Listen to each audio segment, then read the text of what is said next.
Los Angeles Rams. EA Sports coverage of the National Football League is on the air. We count down to kickoff in what should be an epic one here, as it'll be the AFC champions Cincinnati Bengals taking on the NFC champions, the Los Angeles Rams. Brandon Gaudin along with Charles Davis, and what a season it's been for our AFC champions. I mean, this was a fight just to get to the Super Bowl. You got to figure that they are very battle-tested and ready. I'd agree with you 100% about that. You don't get there without having those types of attributes, and that's what you look for in a Super Bowl team. Character, confidence. These guys don't lack for either one of those. Now they're here. Now they're ready to win. Meanwhile, our NFC champions, they have gone through a lot to get where they are. Everybody knows their story this season. What's the key for them as they start this Super Bowl? Let's go full cliche on this one because it works. Remember what got you here. Been a winning formula all season long. This is a team that when we saw them in the preseason, we said they look like a group that has what it takes to be a Super Bowl winning team. And we've been proven right by what we've seen throughout the season.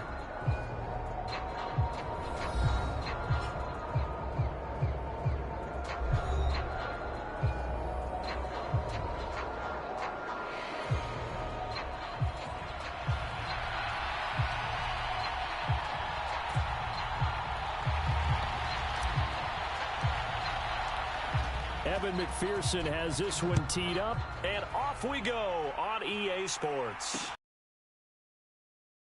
They'll start at the 25 as Powell decides against returning it. So out come the Rams now for their first possession. They'll be led out by a longtime starter in the NFL, a former #1 overall pick way back in 2009. It's Matthew Stafford. As we begin the Super Bowl, we're looking at one of the game's most important players. And whether he's the centerpiece of the offense or taking a backseat to his teammates, offenses always look to the quarterback to be a leader in moments like this. He's got to be that calm, composed pillar out there who stays level-headed and keeps everyone focused on the task at hand.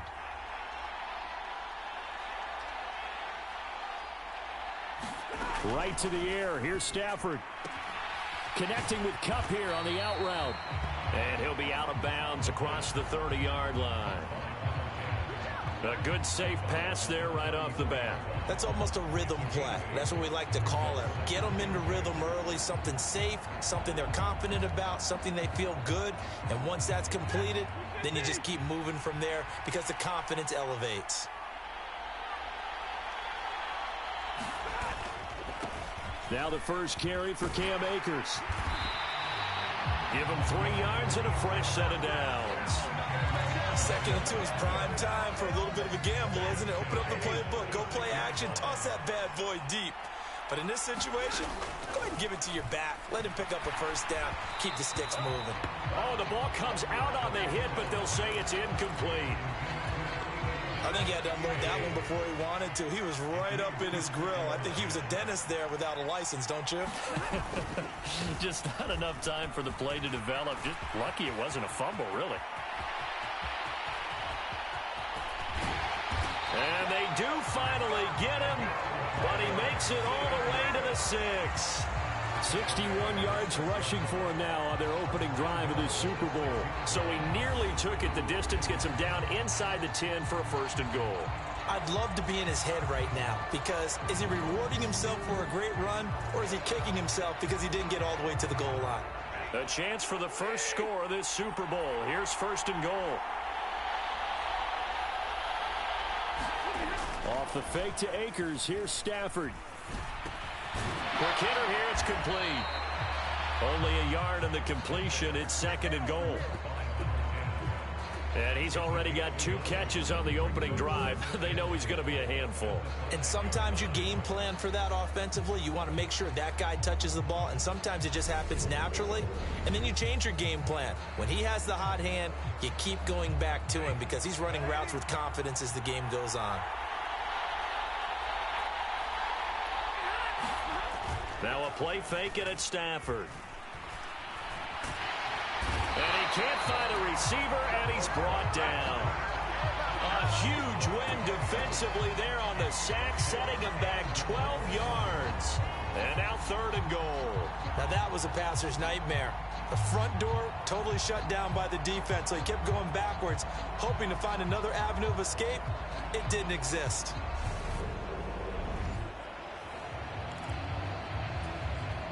Way back at the 17 now after the loss. It's 3rd and goal.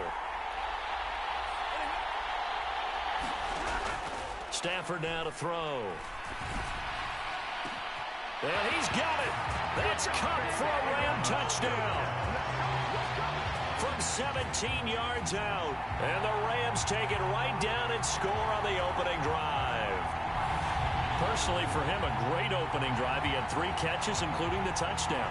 That felt like tremendous scouting, great film watching, and creating a game plan to start this off, not only to get him involved, but to send a message to the defense. You can have a lot to handle in this one. Matt Gay on for the extra point.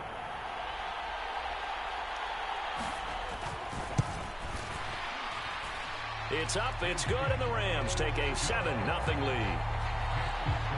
So that winds up a 7-play drive all told. And it ends with Cooper Kupp on the receiving end of the touchdown pass.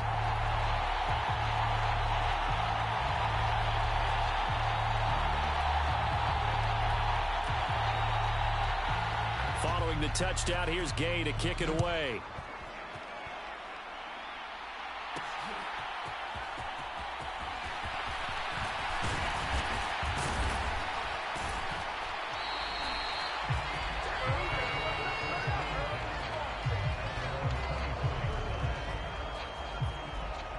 Here are the Bengals on offense, and here is Joe Burrow ready to lead them at quarterback. And no doubt he's living out a dream right now. He's had dating back to his first days of playing football as a kid. But he certainly can't get lost in the moment right now. There's still a Super Bowl to be played, and his offense, they're looking to him to be their leader. You can take it all in when it's over. Right now, you've got the biggest game of your life to win. Burrow going to lead up the Bengals here, 1st and 10 at their own 24. And he's brought down, getting this one up to about the 35. A gain of 11 to kick off the drive, and it's a quick 1st down. Absolutely love the run right there. This guy's known for his quickness, but also for his speed. And he's able to get to the 2nd level almost before you blink if you give him any type of blocking. Always talk about slot receivers, and they're usually known as quicker than fast. In this case, we've got a guy who's quick and fast, and he used it to great advantage.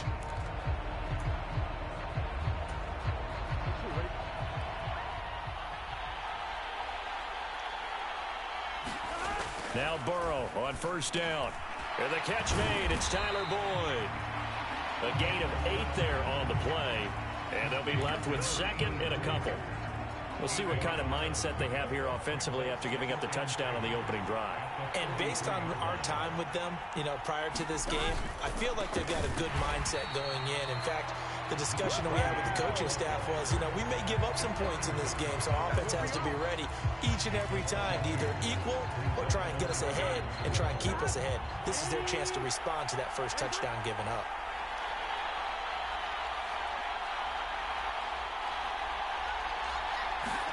Here's Burrow.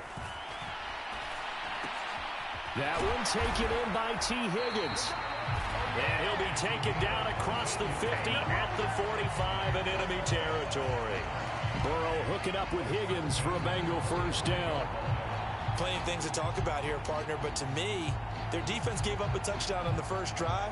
How about how they're responding, coming back? That's a big 3rd down pickup to keep their drive alive.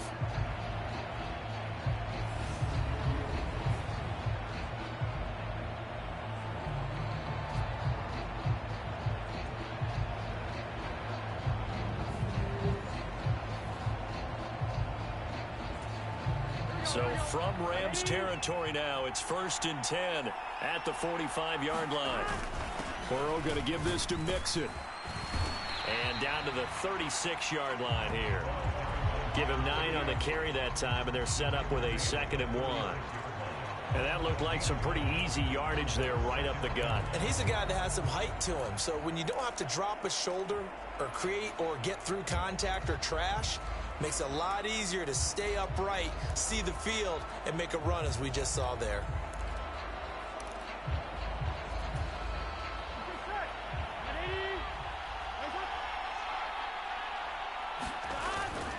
Back to Mixon on second down. And this time not quite to the 30. It'll be down at the 31-yard line. They get 5 out of that one, and it moves the chains. A couple of nice carries back-to-back here, establishing the ground game a bit. Yeah, these aren't bare-bones runs now. I mean, they're getting substantial yardage, the kind of yards you're looking for, right? Let's go ahead and use a cliche. Stay ahead of the change, right? 5 or more yards each time. That's what you're looking for in setting a tone and getting your offensive line going. Good sign on the opening drive.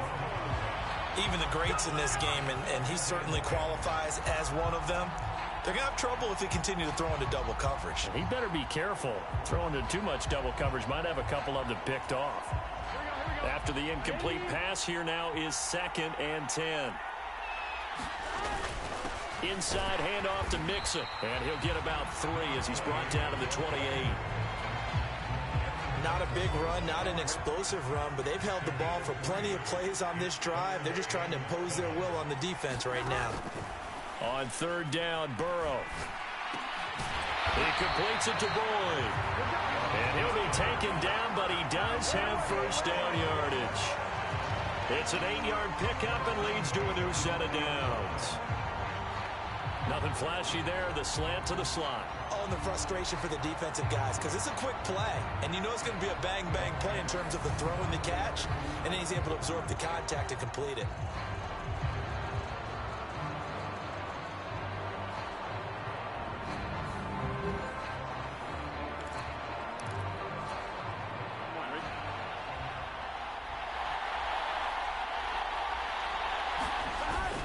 Mixon with a first down carry. And this one goes nowhere. Losing yardage back at the 22. It's a loss of 2 there, bringing up 2nd down. Sometimes you just sit back and marvel at what he can do defensively. Speed, strength, quickness, he's the whole package. And that package just wrapped up the runner for a loss. Burrow looking to pass. And his throw is incomplete. He did an okay job of absorbing the hit, just couldn't secure the football through the catch. And he was right there on the spot, force the incompletion. That's something defenders work on all the time. If you're there, make the contact, but continue to work your way through the receiver so that you can't possess the football and turn it into a catch. And all the way down inside the 5 to the 4. They're able to convert on 3rd down, and that sets up a 1st and goal. Mixon. And he will push his way forward down to about the 3-yard line. It's a gain of a yard, and it'll set up 2nd and goal. Looking at this now, you got a couple more cracks here this close. Sneak it. I don't think you even go into a huddle. Just line up, snap it, and fall in behind those guys into the end zone. P-Ride. And this is not going to do it as he's stopped at the 2-yard line. Call it no gain that time, and now it's 3rd and goal. His path became similar to almost running a stretch play, didn't it? Trying to find a crease, anywhere to put his foot in the ground and cut back. It just never materialized. 3rd and goal. This L.A. Rams defense will try to bow up once more. Mixon try to punch it in. And this will result in him losing yardage. Back to the 3. A loss of a yard, and it brings up 4th. But when the ball snapped from the 3 down near the goal line, I think in days gone by, we thought many teams would run the football, but on 3rd down in today's game, I expect them to throw it. A little counterintuitive there. They tried to run it, instead spilled for a